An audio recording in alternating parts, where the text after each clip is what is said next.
We must find solutions so that there is political harmony between the president, the government, and the parliamentary majority, Armenia's Prime Minister Nikol Pashinyan stated during a January 24 press conference. He was referring to the sudden resignation of Armenia's president and the issue of nominating a new candidate. Pashinyan said he was informed about the decision in a call with the president hours before it was made public. I asked the president of the republic if he was discussing the issue with me or he just informed me that he had made the decision, Pashinyan said. After that, he said he had made a decision. While Pashinyan said the ruling Civil Contract Party has not yet selected a replacement candidate for Sarkissian, he stressed that we must find solutions so that there is political harmony between the president, the government, and the parliamentary majority. In a statement announcing his resignation, Sarkissian cited constitutional limits on his office's influence over Armenian affairs. In the current challenging period for the state and the nation, the president does not have the necessary tools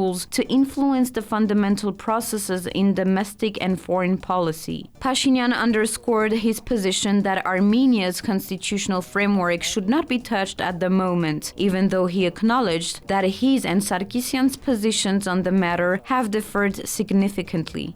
Sarkissian and Pashinyan are reported to have clashed repeatedly over policy differences, particularly with regard to Pashinyan's action in the aftermath of Armenia's disastrous defeat to Azerbaijan in and around Karabakh in 2020.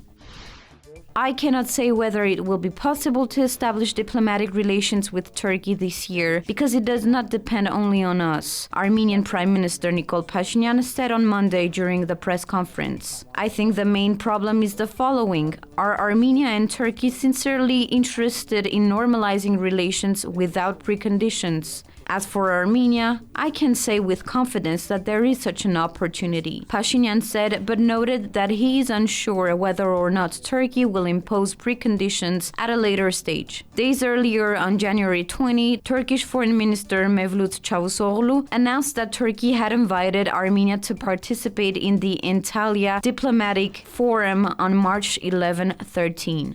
During Monday's press conference, Pashinyan said that if the current dynamic is maintained between Armenia and Turkey, there is a high probability that Armenia will accept the invitation to participate in the talks in Antalya. It would not make sense for Armenia to miss this opportunity for talks, Pashinyan said. Last December, both Armenia and Turkey expressed willingness to normalize relations between their countries. On January 14, special envoys from both parties met in Moscow to begin talks on normalization. Antalya Diplomacy Forum is a meeting where ideas and views on diplomacy, policy, and business are exchanged by policymakers, diplomats, and academics in Antalya, Turkey.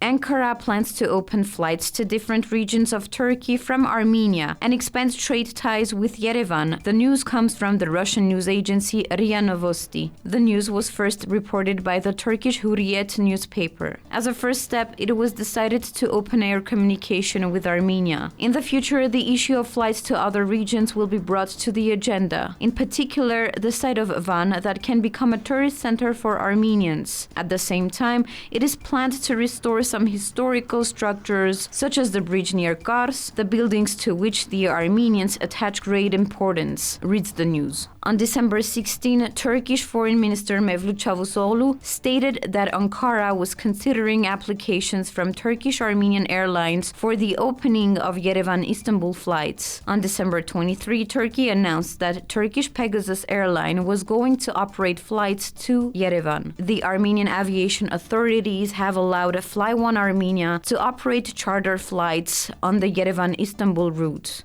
Vagharshak Hakopian, an Armenian deputy from the ruling party Civil Contract, claimed that the first flights from Yerevan to Istanbul had taken place during Robert Kocharyan's presidency in 2003. However, Media.am found out that in reality, the first flight between the two cities had taken place 8 years earlier in 1995 during Levon Ter-Petrosyan's presidency. In addition, from the 2000s until 2016, Pegasus Airlines, a Turkish low-cost carrier, operated regular flights between Yerevan and Istanbul.